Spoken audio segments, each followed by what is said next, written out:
Veins తో బాధపడుతున్నారా? భారతదేశంలోనే బెస్ట్ ట్రీట్మెంట్ అందించే ఏకైక హాస్పిటల్ ఏవిస్. నమస్కారం. మీరు చూస్తుంది సుమన్ టీవీ. నేను మీ కీర్తి. సుమన్ టీవీ ప్రేక్షకులందరికీ శ్రీ విశ్వవసునామ సంవత్సర ఉగాది శుభాకాంక్షలు. తెలుగువారి సంవత్సరాది ఉగాది. క్రోధి నామ సంవత్సరానికి టాటా బై బై చెప్తూ కొత్త సంవత్సరానికి కొత్త ఆలోచనలతో ముందడుగు వేస్తున్నాం. పోయిన సంవత్సరం ఎన్నో విషయాల్లో ఒక ముందడుగు వేసుంటాం, కొన్నిసార్లు వెనకడుగు కూడా వేసుంటాం. అనుకున్న పనులు అనుకున్న సమయానికి కాకపోయిండొచ్చును. మరి అట్లీస్ట్ ఈ కొత్త సంవత్సరంలో మనందరికీ ద్వాదశ రాశుల వారందరికీ కూడా ఎలా ఉండబోతోంది, శ్రీ విశ్వవసు అంటే అర్థం ఏంటి, ద్వాదశ రాశుల వారికి ముఖ్యంగా మహిళలకి కూడా ఎలాంటి పరిహారాలు చేసుకుంటే బాగుంటుంది, సమయం అనుకూలించినప్పుడు ఇంకా సమయాన్ని మనకి మంచిగా తిరుగుబాటు చేసుకోవడానికి ఎలా ఉంటే బాగుంటుంది, ఇలాంటి విషయాలన్నీ మనకి తెలియజేయడానికి మనతో పాటు ప్రముఖ ఆస్ట్రాలజర్ బ్రహ్మశ్రీ నందిబట్ల శ్రీహరి శర్మ గురుగారు ఉన్నారు. నమస్తే గురుగారు. వాగర్థావివ సంపృక్తౌ వాగర్థ ప్రతిపత్తయే జగతః పితరౌ వందే పార్వతీ పరమేశ్వరౌ. సదాశివ సమారంభాం శంకరాచార్య మధ్యమాం అస్మదాచార్య పర్యంతం వందే గురు పరంపరాం. ఆదిత్యాయ చ సోమాయ మంగళాయ బుధాయ చ గురు శుక్ర శనిభ్యశ్చ రాహవే కేతవే నమః. శృంగేరి జగద్గురు పీఠాధిపతులకి, కంచి పీఠాధిపతులకి నమస్కారములు తెలియజేసుకుంటూ కార్యక్రమాన్ని ప్రారంభిద్దాం.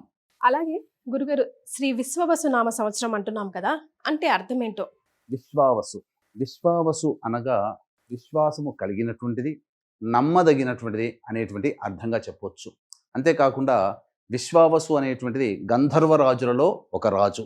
ఇతని పేరు మీదగానే వివాహం కాని అబ్బాయిలకి, ఆలస్యంగా వివాహం అవుతున్నటువంటి అబ్బాయిలకి ఈ యొక్క విశ్వావసు గంధర్వనామ మంత్రముతో కనుక జపము, తర్పణము, హోమము కనుక చేస్తే త్వరితగతిన వివాహము జరిగి తీరుతుంది అని చెప్పి మనకు మంత్రశాస్త్రంలో చెప్పబడి ఉంది.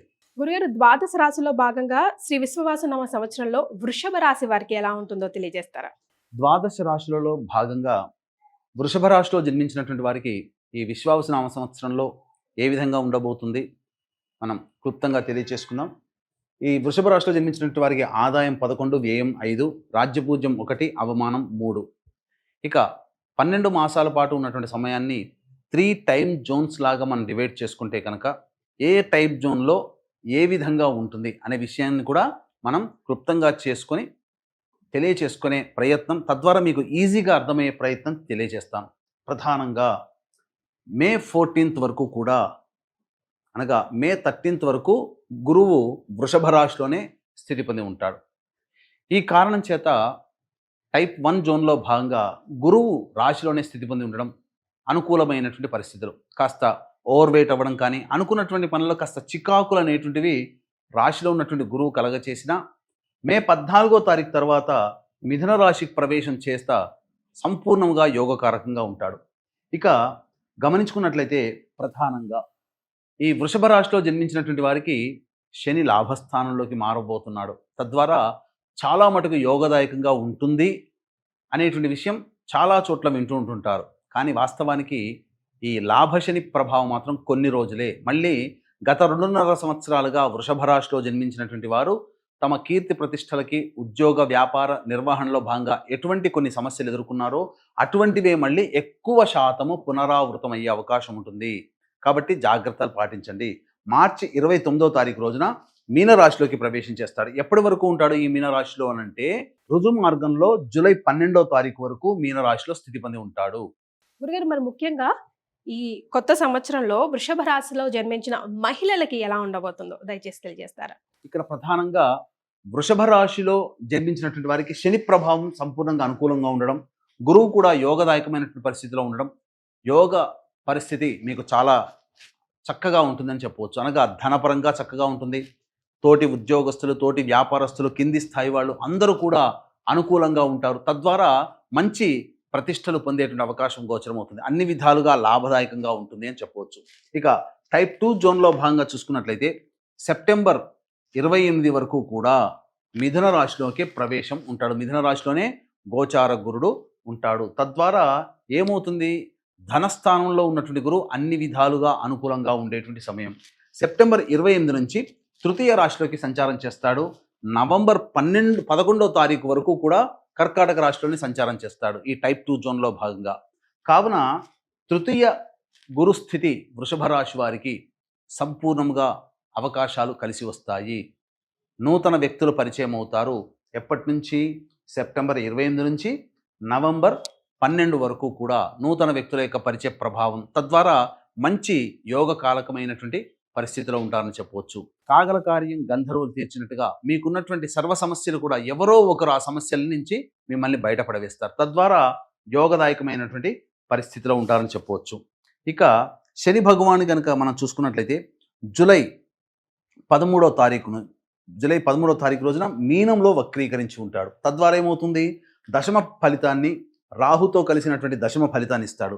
జూలై 13వ తారీఖు నుంచి అక్టోబర్ 9వ తారీఖు వరకు ఈ పరిస్థితి ఉంటుంది. తద్వారా ఏం జరగబోతుంది?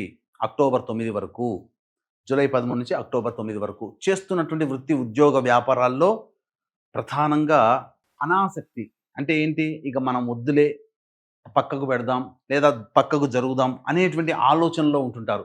మందకొడిగా వ్యాపారం సాగుతుంది ఈ సమయంలో.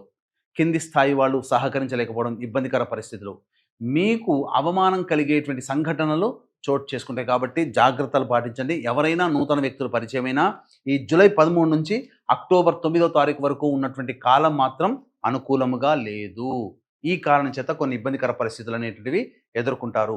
ఇక అక్టోబర్ 10 నుంచి నవంబర్ 26వ తారీఖు వరకు ఏమవుతుంది? ప్రధానంగా కుంభరాశిలోనే స్థితి పొంది ఉండి వక్రీకరించి ఉంటాడు.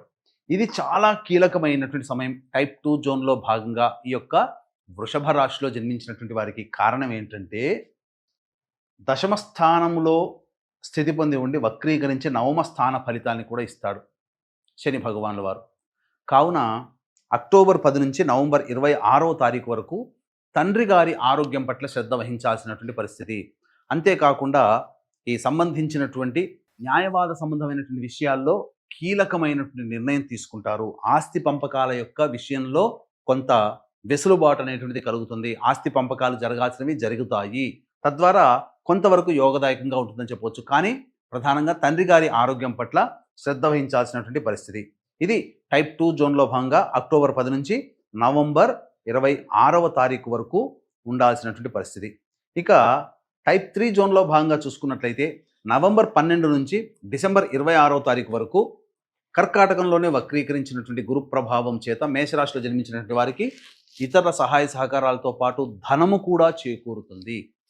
అన్ని విధాలుగా యోగదాయకంగా ఉంటుంది. డిసెంబర్ 27 నుంచి మార్చి 14 వరకు మిథున రాశిలోనే ఉండి వక్రీకరించి ఉన్నటువంటి గురుగ్రహ ప్రభావం. ఈ గురుగ్రహ ప్రభావం వలన ఏమవుతుంది? ఈ యొక్క మిథున రాశిలో గురువు స్థితి పొంది ఉండి వక్రీకరించినట్టు కారణం చేత రాశి ఫలితాలను కూడా ఇస్తాడు. అంటే ధనానికి ఎక్కువగా కష్టపడి చికాకులతో ధన సంపాదన ఉంటుంది. ధనానికి ఏమి లోటు ఉండదు, కానీ ధనం వచ్చే మార్గంలో మాత్రమే చికాకులు, సమస్యలు అనేటువంటివి పెరుగుతాయి. ఇది జాగ్రత్తగా గమనించండి. ఇక టైప్ 3 జోన్లో భాగంగా నవంబర్ 26 నుంచి జనవరి 9 వరకు అనగా కుంభరాశిలో సంచారం చేస్తాడు వృషభ రాశి వారికి. ఇది కంటక శని ప్రభావము. కావున నవంబర్ 26 అంటే డిసెంబర్ 26 ప్లస్ అటువైపు ఉన్నటువంటి 15 రోజులు. కాబట్టి 45 రోజుల పాటు కంటక శని ప్రభావం. ఈ నవంబర్ 26 నుంచి జనవరి 9 వరకు ఉద్యోగంలో మార్పులు చేసుకోవాలనే తపన ఎక్కువగా ఉంటుంది. వ్యాపారంలో విస్తరణ చేయాలనే ఆలోచన ఎక్కువగా ఉంటుంది. కానీ కార్యరూపం కనుక దాల్చితే నష్టపోతారు అనే విషయాన్ని గుర్తుపెట్టుకోండి. ఇది టైప్ 3 జోన్లో భాగంగా ఈ యొక్క వృషభ రాశిలో జన్మించినటువంటి వారికి చెప్పగలిగేటువంటి సూచనలు. కాబట్టి ఈ చెప్పినటువంటి సమయాల్లో ఏ విధంగా జాగ్రత్తలు పాటించాలి, ఏ విధమైనటువంటి ఫలితాలు కలుగుతాయనే విషయాన్ని మీరు జాగ్రత్తగా ఆలోచించే నిర్ణయం తీసుకోండి. సో మరి వృషభ రాశి వారు ఎలాంటి పరిహారాలు పాటిస్తే ఈ సంవత్సరం ఇంకా బాగా కలిసి వస్తుందంటారు గురుగారు? ప్రధానంగా ఈ రాశిలో జన్మించినటువంటి విద్యార్థులకి గురుబలం సంపూర్ణంగా ఉండడం చేత అన్ని విధాలుగా పరీక్షల్లో ప్రథమ శ్రేణిలో ఉత్తీర్ణులవుతారు. అంతేకాకుండా ఈ సంబంధించినటువంటి వృషభ రాశిలో జన్మించినటువంటి రాజకీయ రంగ ప్రముఖులు ఎవరైతే ఉంటారో వాళ్ళకి అధికారుల యొక్క అండదండల ప్రభావం వలన ఏదైనా కోల్పోయిన చోట మళ్ళీ తిరిగి దక్కించుకునే అవకాశాలు ఎక్కువగా ఉంటాయి. పోటీ చేస్తే కనుక ఖచ్చితంగా ఏ పరిస్థితులైనా విజయాన్ని పొందే అవకాశం ఈ వృషభ రాశిలో జన్మించినటువంటి రాజకీయ రంగ ప్రముఖులకు ఉంటుంది. కానీ ధనం మంచి నీళ్ళలాగా ఖర్చు అయిపోతుంది. ఈ వృషభ రాశిలో జన్మించినటువంటి సినీ కళారంగ ప్రముఖులు ఎవరైతే ఉంటారో వాళ్ళకి ప్రభుత్వ పరముగా అవార్డులు, రివార్డులు వచ్చే అవకాశం ఉంటుంది. మంచి ప్రాజెక్టులో సైన్ చేస్తారు. ధనాదాయం కూడా చాలా చక్కగా ఉంటుంది. పేరు ప్రఖ్యాతలు ముఖ్యంగా పెరుగుతాయని చెప్పవచ్చు. ఈ యొక్క వృషభ రాశిలో జన్మించినటువంటి ప్రధానంగా సిమెంట్, ఇసుక, ఎడిబుల్ ఆయిల్ మరియు ఈ సంబంధించినటువంటి ఆటోమోటివ్ రంగంలో, అలాగే మైనింగ్ వ్యాపారస్తులు, ఇలాంటి ఇసుక బట్టీలు నిర్వహించేటువంటి వాళ్ళు, ఇటువంటి వాళ్ళు కొంతకాలం అనగా శని ప్రధానంగా 13వ తారీఖు, జూలై 13వ తారీఖు నుంచి నవంబర్ 26వ తారీఖు వరకు అనుకూలంగా లేని కారణం చేత కొంత ఆ చెప్పినటువంటి వ్యాపారస్తులకి మాత్రమే కాస్త నెమ్మదిగా సాగుతుంది, వ్యాపారము మందకొడిగా సాగుతుంది. కానీ మిగతా అన్ని రంగాలలో ఉన్నటువంటి వాళ్ళకి మాత్రం సంపూర్ణమైనటువంటి యోగకాలంగా చెప్పవచ్చు. కాబట్టి అనుకూలమైనటువంటి పరిస్థితులు యోగదాయకంగా ఈ యొక్క వృషభ రాశిలో జన్మించినటువంటి వారికి అన్ని రంగాల్లో ఉన్నటువంటి వారికి గోచరమవుతుంది. ప్రధానంగా ఈ యొక్క వృషభ రాశిలో జన్మించినటువంటి మహిళలకి సంపూర్ణమైనటువంటి యోగకాలంగా చెప్పవచ్చు. మీ యొక్క మాటకి విలువ పెరుగుతుంది. కుటుంబంలో ఉన్నటువంటి సభ్యులందరూ కూడా మీకు గౌరవ మర్యాదలకి ఎటువంటి లోటుపాటు కానివ్వరు. అంతకుముందు మిమ్మల్ని అవమానించిన వాళ్ళే ఇప్పుడు మిమ్మల్ని చాలా ప్రేమగా, గౌరవంగా చూసుకుంటారు. అంతేకాకుండా బాధ్యతలు పెరుగుతాయి. బాధ్యతలతో పాటు గౌరవ మర్యాదలు కూడా పెరుగుతాయి. తత్కారణం చేత అన్ని విధాలుగా ఆనందదాయకమైనటువంటి పరిస్థితిలో ఈ వృషభ రాశిలో జన్మించినటువంటి వారు ఈ సంవత్సరం అంతా కూడాను గడుపుతారని చెప్పవచ్చు. ముఖ్యంగా వివాహం కావాల్సినటువంటి అమ్మాయిలకి వివాహం జరిగి తీరుతుంది. సంతానం కోసం ఎదురు చూసేటువంటి వాళ్ళకి చక్కటి సత్సంతాన ప్రాప్తి అనేటువంటిది ఉంటుంది.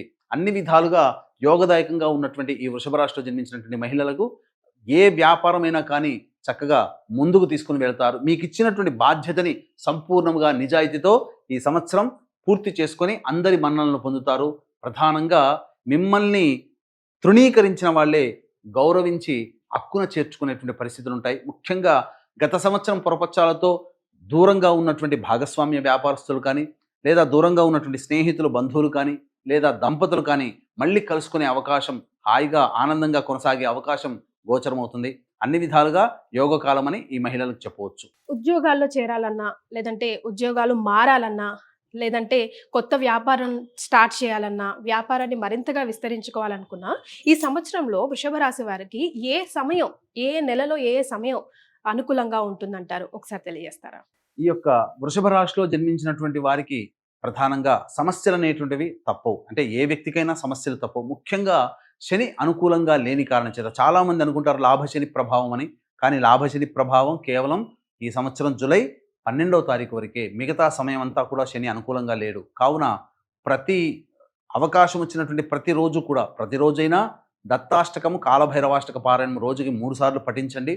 అలాగే మీకు అవకాశం కుదిరినప్పుడల్లా కూడా వెంకటేశ్వర స్వామి ఆలయ సందర్శనం మరియు వెంకటేశ్వర స్వామి దేవాలయంలో దీపారాధన చేయడం మరియు శనిగ్రహానికి తైలాభిషేకం చేసుకోవడం కనుక చేసినట్లయితే సమస్యలన్నీ కూడా చాలా మటుకు శాంతిస్తాయని చెప్పవచ్చు. అంతేకాకుండా గత సంవత్సరం కంటే ఈ సంవత్సరం మీ యొక్క సంకల్పం నెరవేరాలి. అలాగే మీరు సమస్యలు అనేటువంటి ప్రతి మనిషికి వస్తాయి. సమస్యలు వచ్చినప్పుడు మీరు ఏ పండితులను చూపించినా మీ జాతకాన్ని అనుసరించి ఎటువంటి పరిహారాలు చేసుకోమని చెబుతారో అటువంటి పరిహారాలన్నీ కూడాను ఈ సంవత్సరం అంతా మన పీఠం ఆధ్వర్యంలో జరిపించడం జరుగుతుంది. మీ యొక్క సంకల్ప సిద్ధి కోసమే సంకల్ప సిద్ధి హోమాలు, జాతకరీత్యా ఉన్నటువంటి దోషాలకి సకల దోష నివారణ హోమాలు అనేటివి ప్రతి నెల ఒక్కొక్క క్షేత్రంలో చేయించడం జరుగుతుంది. దీనికి శ్రీకారం మాత్రం ఏప్రిల్ 18వ తారీఖు రోజున మహామహిమాన్వితమైనటువంటి కాశీక్షేత్రంలో ప్రారంభించబోతున్నాం. అవకాశం ఉన్నవాళ్ళు ఇట్టి మహత్తర కార్యంలో 12 నెలల పాటు మీ కుటుంబ సభ్యుల గోత్రనామాలతో జరిగేటువంటి కార్యక్రమంలో నమోదు చేసుకొని దైవానుగ్రహాన్ని పొంది తరించవచ్చు. కావున కార్యక్రమ తదనంతరం కాంటాక్ట్ చేసి పూర్తి వివరాలు తెలుసుకోవచ్చు. గురుగారు, మరి ఆరోగ్యపరంగా వృషభ రాశి వారికి ఎలా ఉండబోతోంది ఒకసారి తెలియజేయండి. ఈ యొక్క వృషభ రాశిలో జన్మించినటువంటి వాళ్ళకి ఏ సమయాల్లో అనారోగ్యం సమస్యలు, ఏ సమయాల్లో మంచిగా చూసుకోవాలి అనగా ఏంటి, ఆరోగ్యపరంగా కావచ్చు, వాహనం నడిపేటప్పుడు కావచ్చు, ఇతరత్ర వ్యవహారాల్లో ఏ యొక్క సమయంలో మనకు మంచి జరుగుతుంది అనే విషయాన్ని గురించి క్లుప్తంగా తెలియజేసుకుందాం. ఈ సంవత్సరం జూన్ 5వ తారీఖు నుంచి జూలై 26వ తారీఖు ఉన్నటువంటి మధ్యకాలము, అక్టోబర్ 26 నుంచి వచ్చే సంవత్సరం జనవరి 14వ తారీఖు వరకు మధ్య ఉన్నటువంటి కాలంలో ఆరోగ్యం పట్ల శ్రద్ధ వహించండి. వాహనాన్ని నడిపేటప్పుడు జాగ్రత్తలు పాటించండి. ప్రధానంగా గృహ మార్పు, స్థల మార్పు అనేటువంటిది సూచించడం జరుగుతుంది. ప్రధానంగా చాలామంది నిరుద్యోగస్తులు ఈ సంవత్సరం ఉద్యోగం సంపాదించుకోవాలని, చాలామంది ఉన్న సంస్థ నుంచి వేరే ఉద్యోగంలో మారాలని, కొత్త వ్యాపారాలు ప్రారంభించాలని, లేకపోతే ఉన్న వ్యాపారంలో విస్తరణ చేయాలని అనుకుంటుంటారు కదా. మరి ఏ సమయంలో చేసుకుంటే ఈ సంవత్సరం చాలా మంచిదనే విషయం గురించి అనుకుంటే, ఈ సంవత్సరం జూలై 16 నుంచి ఆగస్టు 15 మధ్యకాలంలో, అక్టోబర్ 17 నుంచి నవంబర్ 15 మధ్యకాలంలో, అలాగే ఫిబ్రవరి 13 నుంచి వచ్చే సంవత్సరం ఫిబ్రవరి 13 నుంచి మార్చి 19వ తారీఖు వరకు ఉన్నటువంటి సమయం చాలా అనుకూలంగా ఉంటుంది. ఉద్యోగము, వ్యాపారము, విస్తరణ, ఉద్యోగ మార్పులకి మంచిదని చెప్పవచ్చు. ఏతావాత చెప్పొచ్చేది ఏమిటంటే, ఈ యొక్క వృషభ రాశిలో జన్మించినటువంటి వారికి వివాహ సమస్యలు అనేటువంటి తొలగిపోయి చక్కటి దాంపత్య జీవితంలో ఉంటారు. రైతులకి కూడా సంపూర్ణంగా అనుకూలంగా ఉంటుంది. 2 పంటలు కూడా లాభిస్తాయని చెప్పవచ్చు. విద్యార్థులు మంచి ఉత్తీర్ణతా శాతంతో ఉత్తీర్ణులు అవుతారని చెప్పవచ్చు. అంతేకాకుండా ఈ యొక్క వృషభ రాశిలో జన్మించినటువంటి వారికి అన్ని విధాలుగా మీ యొక్క సంకల్పం ఈ సంవత్సరం నెరవేరాలి. మీకు కాలం కలిసి రాకపోయినా దైవానుగ్రహం వలన కాలాన్ని సద్వినియోగపరుచుకోవాలనుకుంటే మన పీఠం ఆధ్వర్యంలో ప్రతి నెల ఈ సంబంధించినటువంటి సర్వదోష నివారణ పూజల హోమాలు ఒక్కొక్క క్షేత్రంలో చేయించడం జరుగుతుంది. ప్రథమంగా కాశీ క్షేత్రంలో ఏప్రిల్ 18వ తారీఖు రోజున శ్రీకారం చుట్టబోతున్నాం. అవకాశం ఉన్న వాళ్ళు ఈ యొక్క కార్యక్రమంలో సభ్యులుగా నమోదు చేసుకోవచ్చు. చాలా సంతోషం గురుగారు. వృషభ రాశిలో జన్మించిన వారికి ఎలా ఉంటుందో తెలియజేశారు. ధన్యవాదాలు. సర్వం శ్రీ ఉమామహేశ్వర పరబ్రహ్మార్పణమస్తు.